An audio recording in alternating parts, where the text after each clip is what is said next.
Hello बच्चों, कैसे हैं आप लोग। आशा करता हूं कि आप लोग अच्छे होंगे और अच्छी तरह अपनी पढ़ाई कर रहे होंगे।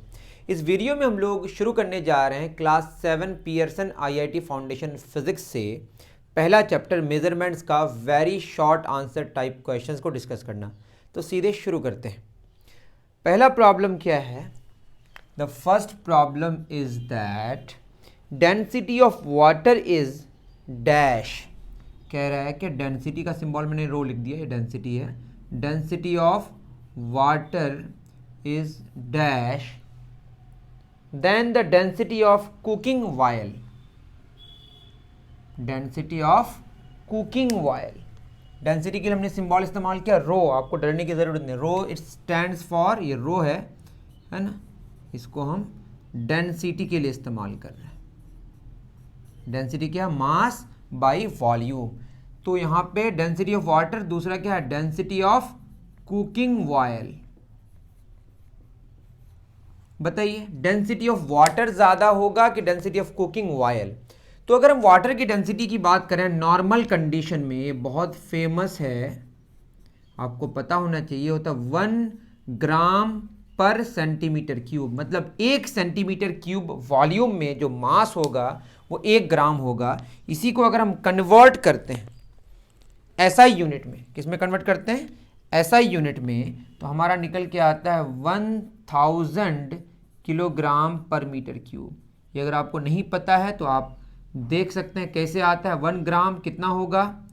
1 gram divided by 1 centimetre into 1 centimetre into 1 centimetre कितना हो जाएगा? आगे इसका इस्तेमाल होगा, मैं डायरेक्ट बता दूंगा, वहाँ पे और प्रूफ नहीं कराऊंगा। 1 ग्राम कितना ग्राम होगा? किलोग्राम। 1/1000 किलोग्राम। 1 सेंटीमीटर कितना होता है बच्चों? 1/100 मीटर।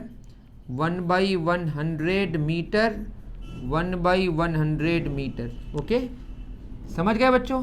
3 0 कैंसिल हो गया, यहाँ पे 1000 ऊपर चला जाएगा, that is 1000 kilogram per metre cube. तो एक चीज़ आप याद रख लें कि 1 ग्राम पर सेंटीमीटर क्यूब जब भी हो, डायरेक्टली हम क्या लिख सकते हैं? 1000 किलोग्राम पर मीटर क्यूब। तो वाटर की डेंसिटी कितनी हुई?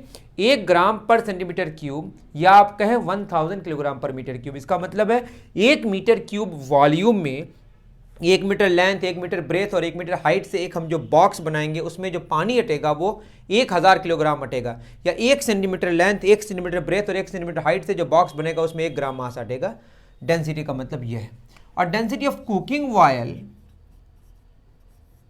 जो होता है वो आगे पीछे होता है थोड़ा, लेकिन ज़्यादातर किताब में या आप इंफॉर्मेशन मिलेगा आपको 0.92 ग्राम पर सेंटीमीटर क्यूब। मतलब 1 सेंटीमीटर क्यूब में यहाँ 1 ग्राम, या 1 सेंटीमीटर क्यूब में 9.92 ग्राम। या इसको अगर 1000 से मल्टीप्लाई करते हैं तो किलोग्राम पर मीटर क्यूब में चेंज हो जाएगा, 920 किलोग्राम पर मीटर क्यूब। तो आप खुद देखें, 1 मीटर क्यूब वॉल्यूम में यहाँ 920 किलोग्राम, या 1 मीटर क्यूब वॉल्यूम में 1000 किलोग्राम, कहाँ ज़्यादा डेंसिटी है? डेंसिटी वाटर की ज़्यादा है। मतलब उतने ही स्पेस में, उतनी ही जगह में ज़्यादा मास जिसका अटेगा वो होगा ज़्यादा डेंसिटी वाला। तो वाटर और कुकिंग ऑयल में अगर हम कंपैरिजन करें तो ज़्यादा वाटर की डेंसिटी है। तो आंसर होगा हमारा ग्रेटर, क्योंकि सवाल जैसा लिखा है उसके हिसाब से। Greater than, the density of water is greater than the density of cooking oil. इसको हम एक्सपेरिमेंटली ऐसे देख सकते हैं कि पानी के ऊपर अगर हम कुकिंग ऑयल को डालें तो कुकिंग ऑयल ऊपर फ्लोट करेगा, अंदर डूबेगा नहीं। अगर डूब जाता तो कुकिंग ऑयल का ज़्यादा डेंसिटी होती, कुकिंग ऑयल की डेंसिटी ज़्यादा होती। तो जैसे पानी है तो पानी के ऊपर जो चीज़ डालेंगे वो अगर सिंक कर जाएगा तो उसकी डेंसिटी ज़्यादा होगी, और फ्लोट करेगा तो उसकी डेंसिटी कम होगी। तो कुकिंग ऑयल फ्लोट करता है, आप करके देख सकते हैं। ठीक है बच्चों, आई थिंक आपको समझ आया होगा। तो ये थोड़ा मैं डिटेल बता दिया। एक चीज़ और आपने जानी कि 1000 किलोग्राम पर मीटर क्यूब ही किसके बराबर है? 1 ग्राम पर सेंटीमीटर क्यूब, है ना। ये इंपॉर्टेंट है, आगे इस्तेमाल होगा। और ये वाटर की डेंसिटी है नॉर्मल कंडीशन में। नॉर्मल कंडीशन मतलब जो अर्थ में जो अभी एटमॉस्फेयर में जो एटमॉस्फेरिक जो प्रेशर है वो अगर चेंज ना हो, उस केस में उसका जो हमारा उस शर्त में जो डेंसिटी होती है वाटर की वो होती है। और हम लोग वाटर की डेंसिटी से कंपैरिजन इसलिए भी करते हैं क्योंकि ये बहुत ज़्यादा आसानी से हम इस डेंसिटी को हम याद रख सकते हैं। ठीक है, आगे देखेंगे। नेक्स्ट सेकंड नंबर क्या कह रहा है, weight of a body varies according to the variation in. देखिए वेट जो है ना, एक वेट होता है और एक बॉडी का मास होता है। नॉर्मल कंडीशंस में अगर हम थ्योरी ऑफ रिलेटिविटी को इग्नोर करें, वो आइंस्टीन ने कुछ थ्योरीज दिए जिसको स्पेशल थ्योरी ऑफ रिलेटिविटी कहते हैं, उसमें बॉडी के स्पीड के अकॉर्डिंग मास चेंज होता है, उसको हम लोग इग्नोर करते हैं नॉर्मल फिजिक्स में, इसको क्लासिकल फिजिक्स कहते हैं जो हम लोग पढ़ रहे हैं। इसमें मास कैन नॉट चेंज। हाँ ठीक है, थोड़ा मास कहीं कम हो गया तो किसी और कहीं और चला गया, लेकिन ऐसे जैसे ये कलम का मास है ये घट नहीं सकता, लेकिन हम लिख रहे हैं तो ये मार्कर से जो इंक निकला वो मास तो घटेगा, लेकिन ओवरऑल मास बढ़ और घट नहीं सकता, मास कंजर्व्ड रहता है। वेट किस पे डिपेंड करता है, weight is a force, weight is a force, it is a force by which, earth की हम बात करेंगे, आप मार्स में हैं तो मार्स की बात करेंगे, किसी और प्लैनेट में तो और प्लैनेट की बात करेंगे। वो प्लैनेट अपने सेंटर की तरफ जिस बॉडी को, उस बॉडी को जितने फोर्स से अट्रैक्ट करती है अपने सेंटर की तरफ, फोर्स बाय विच हम अर्थ की बात करते हैं। अर्थ attracts a body towards its centre, centre की तरफ जिस फोर्स से वह अपनी तरफ बॉडी को अट्रैक्ट करती है। अब बताइए, सरफेस में सबसे ज़्यादा अट्रैक्शन होता है, ऊपर जाने से अट्रैक्शन कम होते जाता है, और अगर आप गहराई में जाएं उसमें भी अट्रैक्शन कम होते जाता है।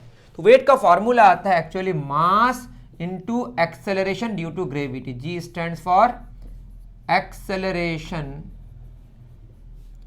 Due to gravity. तो जो वेट है वो किसके अकॉर्डिंग चेंज होगा, जी के अकॉर्डिंग। What is G, G is acceleration due to gravity which is maximum on the surface of earth. That is आपका वेट सबसे ज्यादा कहां पे होगा, सरफेस ऑफ अर्थ में। वो भी थोड़ा थोड़ा वेरी करता है, लेकिन आप अप्रॉक्सीमेटली अगर समझेंगे तो अर्थ के सरफेस में मैक्सिमम होता है। हाइट में जाएंगे तो आपकी ग्रेविटी कम होती जाएगी, मतलब ग्रेविटी कम होती जाएगी, मतलब वेट आपका कम होते जाएगा। तो इसका आंसर क्या होगा, वैल्यू ऑफ जी। तो वेट किस पे डिपेंड किया, वैल्यू ऑफ जी पे। आपकी बॉडी का मास तो चेंज नहीं होगा, क्योंकि आप अलग अलग लोकेशन में जाएंगे, हाइट में जाएंगे, गहराई में जाएंगे, अलग अलग लोकेशन में जाएंगे, तो थोड़ा सा जी में क्या आएगा, बदलाव आएगा, और जी के बदलाव आने की वजह से वेट में बदलाव आएगा। तो weight varies according to the value of G. ठीक है, प्लैनेट ही आप चेंज कर देंगे तो अलग जी होगा। जैसे अर्थ के सरफेस में जितना जी होता है उसका 1/6 होता है मून में, तो मून में हमारा वेट 1/6 हो जाएगा। मास तो चेंज नहीं होगा, क्या चेंज हो जाता है, इसी कारण क्योंकि वहां पे काफी कम ग्रेविटी है, इसकी वजह से एटमॉस्फेयर भी एग्जिस्ट नहीं करता है चांद में। ओके, चलिए आते हैं problem number 3, question number 3। The CGS unit of volume, volume का सीजीएस यूनिट मांगा है। तो वॉल्यूम का अगर हम फॉर्मूला लें क्यूबॉइड के लिए, कोई एक फॉर्मूला ले लें उठा के आप, length into breadth into height. तो अगर हम इसका सीजीएस यूनिट निकालें तो लेंथ का क्या होगा, सेंटीमीटर, ब्रेथ का भी सेंटीमीटर। अगर आप सीजीएस नहीं जानते हैं जान लीजिए, सी से सेंटीमीटर लेंथ का यूनिट, जी से ग्राम मास का यूनिट, एस से सेकंड टाइम का यूनिट, सेकंड में एस स्मॉल है, यहाँ पे सिंबल ले रहे हैं हम, ग्राम में जी सिर्फ जी है, जीएम नहीं, सीएम में सी और एम दोनों स्मॉल है। तो लेंथ का सेंटीमीटर, तो ब्रेथ भी एक तरह का लेंथ है, उसका भी यूनिट सेंटीमीटर होगा, हाइट भी एक तरह का लेंथ, उसका भी यूनिट सेंटीमीटर होगा। तो क्या होगा, सेंटीमीटर क्यूब। सीजीएस में लेंथ का यूनिट सेंटीमीटर लेते हैं, तो आंसर क्या हुआ हमारा, सेंटीमीटर क्यूब। पूछा जाए what is the CGS unit of volume, the answer is centimetre cube. Okay,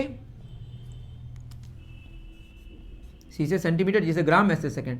length, mass और टाइम, ये तीनों फिजिकल क्वांटिटीज है, फंडामेंटल फिजिकल क्वांटिटी, जिसको हम जो इंटरनेशनली एक्सेप्ट किया गया, जो किसी पर डिपेंड ही नहीं करता। The density of body is, density के लिए हम रो इस्तेमाल कर रहे हैं, एक बॉडी है उसकी डेंसिटी गिवन है 500 किलोग्राम पर मीटर क्यूब। वहाँ मीटर पे पावर -3 भी लिख सकते हैं हम लोग, वो लिखा हुआ है आपके प्रॉब्लम में। That is equivalent value in CGS system. तो इसी को ग्राम पर सेंटीमीटर क्यूब में चेंज करना है, कितना ग्राम पर सेंटीमीटर क्यूब होगा। तो 1 किलोग्राम पर मीटर क्यूब अगर हम लें, यहाँ से क्या होगा बोलिए, 1/1000 ग्राम पर सेंटीमीटर क्यूब ले सकते हैं। मतलब किलोग्राम पर मीटर क्यूब को ग्राम पर सेंटीमीटर क्यूब में कन्वर्ट करने के लिए you need to divide that number by 1000, that is 500/1000, आधा हो जाएगा सिंपली, 1000 का आधा 500, तो 1 का आधा हाफ 1.5, आई एम सॉरी, ग्राम पर सेंटीमीटर क्यूब, दैट इज ये होगा 0.5 ग्राम पर सेंटीमीटर क्यूब। तो वाटर की डेंसिटी से कंपेयर किया जाए तो उसका आधा है, और जितना होता है वाटर की डेंसिटी का उसको रिलेटिव डेंसिटी कहते हैं, मतलब इस बॉडी की रिलेटिव डेंसिटी 0.5 हुई। आगे अगर सवाल होगा तो बता देंगे। तो ये 4th नंबर था, आई थिंक समझ आया होगा आपको। ठीक है, आते हैं 5 नंबर में। क्या कह रहा है 5 नंबर? कह रहा है the area of a square plot is 100 metre square. ठीक है, एरिया तो मान है व्हाट इज द पेरीमीटर, तो पेरीमीटर निकल जाएगा। एरिया का फॉर्मूला क्या, साइड का स्क्वायर बराबर 100 मतलब क्या 10 का स्क्वायर। तो यहाँ से साइड आ गया हमारा 10 मीटर, या 100 का रूट भी करेंगे, पॉजिटिव निगेटिव दोनों आएगा, लेकिन हम निगेटिव नहीं लेंगे क्योंकि साइड का लेंथ निगेटिव नहीं हो सकता। पेरीमीटर क्या होता है स्क्वायर का, 4 इंटू साइड, तो 4 इंटू 10 कितना 40 मीटर्स। तो ये काफ़ी आसान सवाल था, उम्मीद कर रहा हूँ कि समझ पाएँ। तो 5 में हमको ज़्यादा टाइम लगाने की कोई ज़रूरत थी नहीं। चलिए नेक्स्ट आते हैं क्वेश्चन नंबर 6 में।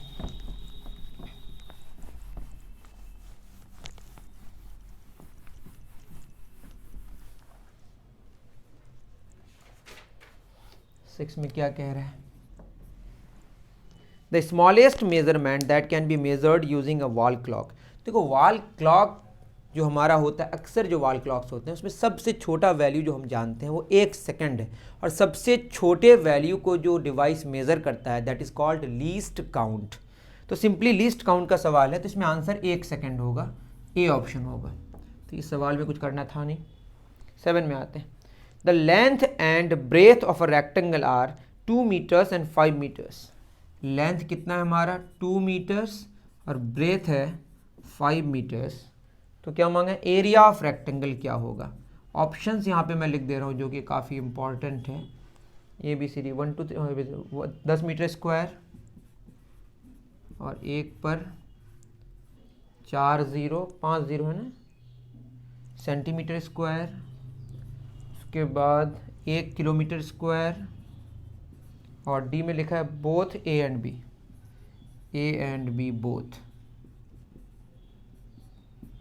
ठीक है, अब एरिया का फॉर्मूला होता है लंबाई गुना चौड़ाई, लेंथ इंटू ब्रेथ। लेंथ कितना है हमारा 2 मीटर्स, उल्टा कर दिए क्या, कोई बात नहीं, लेंथ छोटा लिया यहाँ पे, एक ही बात। 2 मीटर गुना 5 मीटर, तो 5 2 10 मीटर स्क्वायर। तो प्रॉब्लम क्या है, बच्चे क्या करते हैं सीधे इसको टिक मार देते हैं, लेकिन आपको देखना और भी यूनिट्स में आंसर्स हैं, हो सकता है और भी आंसर है। मीटर मतलब 100 सेंटीमीटर्स, या यहाँ से आप समझें तो ये होगा 2 मीटर मतलब कितना हो गया 200 सेंटीमीटर, और 5 मीटर मतलब कितना हो गया 500 सेंटीमीटर। तो 5 दूना 10, 2 0, यहाँ का 2 0, कितना हो गया। तो ए भी सही है, बी भी सही है, दैट इज डी सही है। किलोमीटर में निकालना है तो इसको 1000 से डिवाइड करना पड़ेगा, क्या होगा 2/1000 किलोमीटर गुना 5/1000 किलोमीटर। लेकिन ये तो आएगा नहीं, इसलिए हम इसको 5 2 10 कैंसिल होगा, 1 0, तो 1/10,000 या जो भी है 1/10,000 1 किलोमीटर स्क्वायर बोला, होगा नहीं, गलत। आई थिंक समझ आया होगा इस सवाल को मैंने क्यों ऐसे किया कि ऑप्शन उतार दिया। आपको यूनिट्स भी देखना है कि एक आंसर मैच कर रहा है, तो ऐसा नहीं है, ऐसा तो नहीं कि बोथ वाला भी आंसर है, तो ऐसे भी आंसर्स होंगे ऑब्जेक्टिव में, तो आपको यहाँ पे धोखा हो सकता है।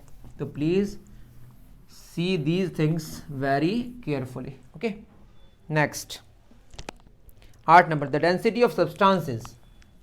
तो डेंसिटी के लिए रो इस्तेमाल किए, एक सब्सटेंस है, इसकी डेंसिटी गिवन है बच्चों कितनी, density given 2 × 10⁻³ kilogram per metre cube, है ना। यहाँ मीटर पे पावर -3 लिखा है, मैं ऐसे लिखा हूँ, 1000 गुना 2 कितना हुआ 2000, पानी की डेंसिटी से कितना ज़्यादा है, दुगुना है। देन द मास ऑफ, मास मांगा है कितना होगा, और 5 मीटर क्यूब मतलब वॉल्यूम गिवन है कितना 5 मीटर क्यूब। तो सिंपली 1 मीटर क्यूब का 2000 किलोग्राम, तो 5 मीटर क्यूब का 5 गुना 10,000 किलोग्राम।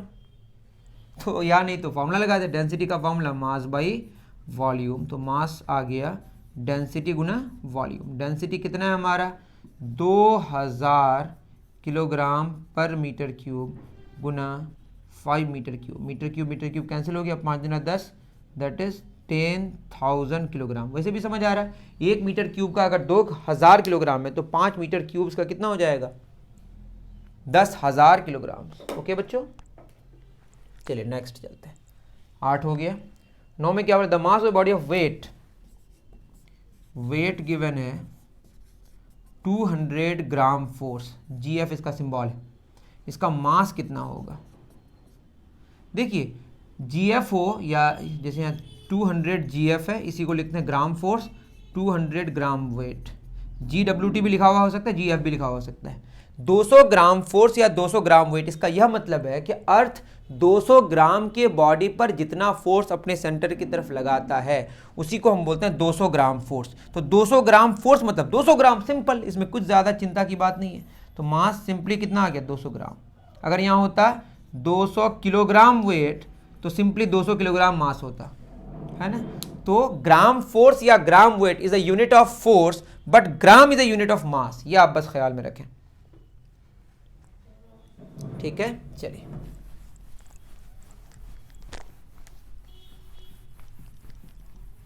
9 नंबर हो गया, अब 10 नंबर में आते हैं। A pile of identical 1 rupee coins are placed over a metre scale as shown in the figure, the thickness of 1 rupee. तो यहाँ पे अगर आप देखेंगे फिगर, इस फिगर में यहाँ पे शुरू कहाँ पे है, 0 से शुरू नहीं किया है, 0.5 से शुरू किया, मतलब 0.5 आपको हटाना पड़ेगा, और ख़त्म कहाँ पे है, 1.9 में। तो इसका जो थिकनेस है टोटल ये होगा 1.9 सेंटीमीटर माइनस क्या करना पड़ेगा, पूरा 1.9 होता अगर ये 0 से शुरू करता तो इतना करना पड़ेगा, कितना आएगा 1.4 सेंटीमीटर, दैट इज, इसको मल्टीप्लाई कर दें अगर 10 से तो ये मिलीमीटर में आएगा। आपको पता होगा 1 सेंटीमीटर में क्या होता है, 1/100 मीटर। इसको मल्टीप्लाई कर देंगे अगर 1000 से तो ये आ जाएगा मिलीमीटर में, 2 0 कैंसिल हो गया, 10 mm आ गया, तो ये हो जाएगा 14 mm। तो 14 मिलीमीटर हो गया पूरा 9 पाइल्स का। तो एक का अगर निकालना है मतलब यहाँ पे अगर गिन के देखेंगे आप तो 9 आएगा, ये जो है ना इसको गिन के देखिए 1 2 3 4 9 होगा, मैं बना नहीं रहा हूँ। तो सिंगल का क्या 14/9 mm में आएगा, सिंपल, 9 1 के 9, 5 0 9 5 45, उसका 9 5 45, इस तरह चलते रहेगा। तो ये अप्रॉक्सीमेटली 1.56 mm आया। तो एक का कितना हुआ 1.56 mm, ऑप्शन ए करेक्ट। कितना नंबर, 10 नंबर सही है। आते हैं 11 नंबर में, डन। चलिए 11 में क्या बोला है, 5 litre of liquid weighs, volume कितना दिया हुआ है 5 लीटर, लीटर एक यूनिट है वॉल्यूम का, वेज कितना, वेट दिया हुआ है 5 kgf, मतलब यहाँ से मास निकल जाएगा कितना, सिंपली 5 किलोग्राम, अभी मैंने बताया। The density of the liquid is, density मांगा है, रो मांगा है।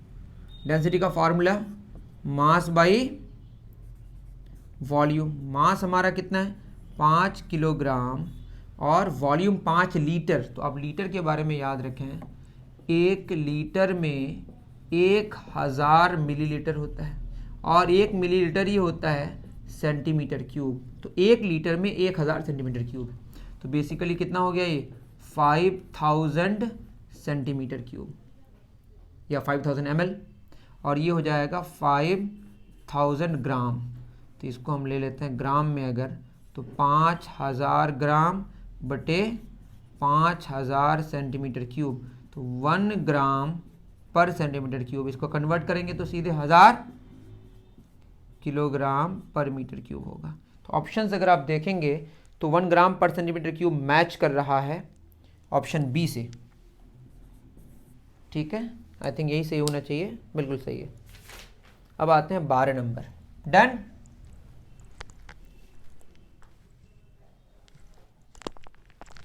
चलिए 12 में क्या कह रहा है बच्चों,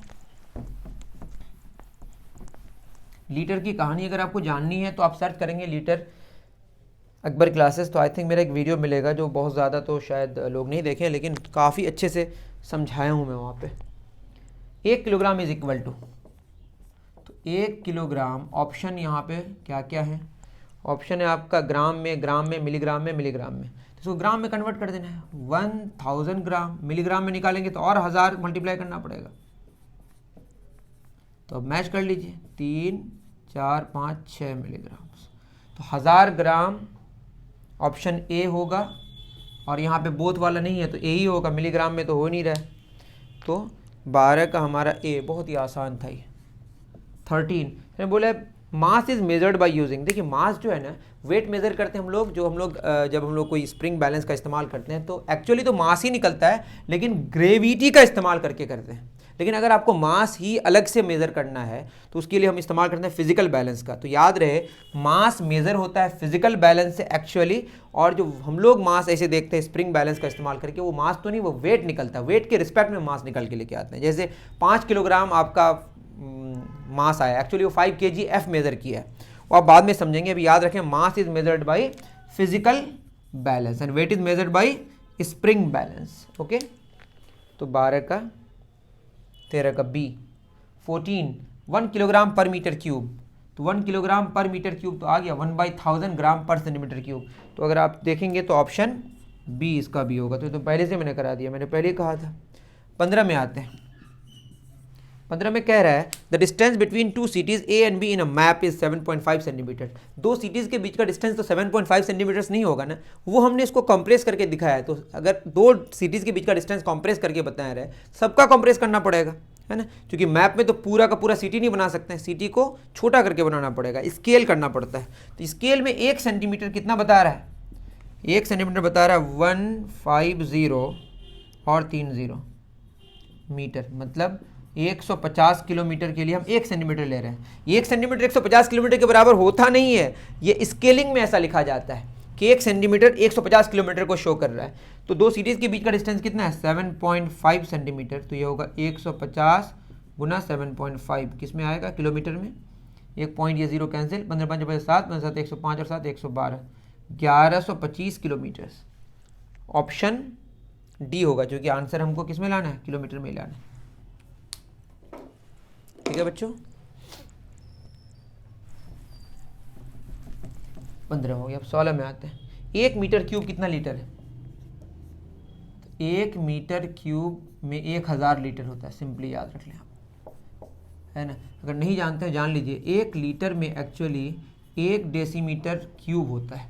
1 डेसीमीटर क्यूब का मतलब 1 decimetre length, 1 decimetre breadth, 1 decimetre height. तो ये हो जाएगा 1/डेसीमीटर 1/10 मीटर, 1/10 मीटर, 1/10 मीटर, तो हो जाएगा 1/1000 मीटर क्यूब। तो 1 लीटर बराबर हुआ 1/1000 मीटर क्यूब, मतलब 1 मीटर क्यूब बराबर हो गया 1000 लीटर। तो ऐसे याद रख सकते हैं आप। तो basically 1 litre is 1 decimetre cube. उसके बाद आप इसको सॉल्व कर सकते हैं। लीटर को अलग से अगर जानना है तो आप वो मेरा वीडियो देख सकते हैं, अगर वो चाहिए तो मुझे बता दीजिए, मैं आपको लिंक दे दूँगा, है ना। 16 तक हो गया। अब आते हैं 17 में। The whole length of a metre scale is divide into 500 equal parts. 1 metre का जो स्केल है उसको 500 पार्ट्स में अगर बांट दें तो एक एक पार्ट का लेंथ कितना होगा, 1/1 पार्ट। एक पार्ट का मेज़र होगा 1 मीटर बटे 500, मतलब 1/500। इसको अगर हम 100 से 100 से मल्टीप्लाई कर दें, 1000 से मल्टीप्लाई कर दें तो मिलीमीटर में आ जाएगा।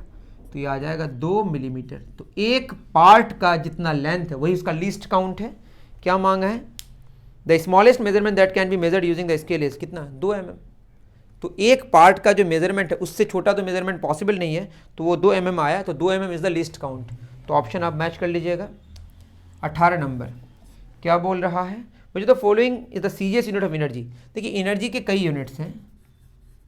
एनर्जी का अगर हम ऐसा यूनिट की बात करें तो ये होता है जूल, जे स्मॉल होगा, और सीजीएस यूनिट की बात करें तो इसको अर्ग लिखते हैं, ERG।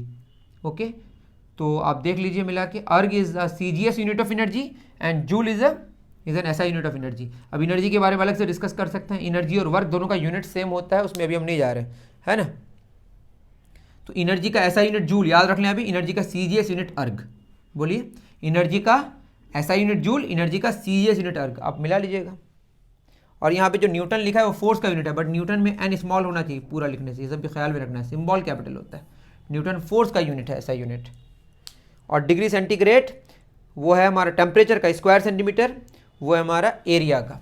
ये सब बहुत ही आसान सवाल है, इसमें डिस्कस नहीं करते, जो काम का है वो करता। 18 हो गया। 19 the following is incorrect is are 19 का ए।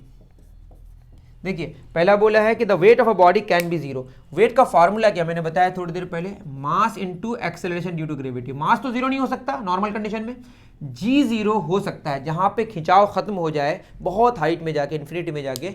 इन्फिनिटी होता नहीं है लेकिन बहुत कम हो जाए, इतना कम हो जाए कि इग्नोर कर सकते हैं, तो जी जीरो होगा तो वेट भी जीरो हो जाएगा। अभी आप याद रखें कि अर्थ को अगर यूनिफॉर्म डेंसिटी का मान है तो अर्थ के सेंटर में भी हमारी जो हमारा जो वेट होता है वो जीरो होता है। क्या जीरो होने की वजह से? Acceleration due to gravity zero होने की वजह से। तो एक्सेलरेशन ड्यू टू ग्रेविटी अगर जीरो होगा तो वेट जीरो होगा, बट मास जीरो नहीं हो सकता। तो पहला बोला the weight of a body can be zero, ये ट्रू है, फॉल्स निकालना है, जो फॉल्स होगा वही सही होगा यहाँ पे। The weight of body can be greater than zero, हाँ जी अगर पॉजिटिव होगा तो वेट भी पॉजिटिव होगा, yes. See the mass of a body can be zero, mass zero नहीं हो सकता, ये फॉल्स है। तो जो फॉल्स है उसी को तो टिक करना है, हो गया। मास जीरो हो सकता है, नहीं ऐसा नहीं हो सकता, मास जीरो नहीं हो सकता, वेट जीरो हो सकता है। वेट जीरो से बड़ा भी हो सकता है, वेट जीरो भी हो सकता है, बट मास जीरो कभी नहीं होगा नॉर्मल शर्तों में। अब नॉर्मल शर्त क्या है? थ्योरी ऑफ रिलेटिविटी जब तक हम इग्नोर करते हैं, आइंस्टाइन वाली theory. Volume of an irregular shaped solid can be measured by using. तो वॉल्यूम मेजर करने के लिए हम सिंपली किसका इस्तेमाल करते हैं? सिलेंडर का, मेजरिंग सिलेंडर बोलते हैं। ऑप्शन सी होगा। डेंसिटी बॉटल दिया होता है, डेंसिटी बॉटल से डेंसिटी मेजर होता है, स्प्रिंग बैलेंस से वेट मेजर होता है, और फिजिकल बैलेंस से मास मेजर होता है, और मेजरिंग सिलेंडर से क्या मेजर होता है? वॉल्यूम मेजर होता है। एम आई राइट? वॉल्यूम। तो इरेगुलर शेप्ड कोई भी फिगर है उसका अगर मेजर करना है, क्या बॉडी है मेजर करना है वॉल्यूम, तो we need a measuring cylinder. उसका एक पूरा प्रॉपर इंतज़ाम होता है, कैसे कैसे करते हैं। पहले से कोई लिक्विड डाला हुआ है या जो भी है उसके अंदर हम डाल देते हैं कुछ, और उसके बाद जितना वॉल्यूम इंक्रीज़ करता है वही वॉल्यूम उस बॉडी का होता है जिसको हमने डुबाया। तो वो अलग से पढ़ सकते हैं आप, चाहे तो मेरे लेक्चर्स हैं वो आप देख सकते हैं। तो ये पार्ट 1 में मैंने 20 क्वेश्चंस कराए, और आगे नेक्स्ट पार्ट में देखते हैं कितना करा पाते हैं, है ना बच्चों। उम्मीद कर रहा हूँ कि आपको समझ आया होगा, अगर समझ आया तो अपने दोस्तों को भी ज़रूर बताएं। मिलते हैं फिर नेक्स्ट वीडियो में। Thank you very much.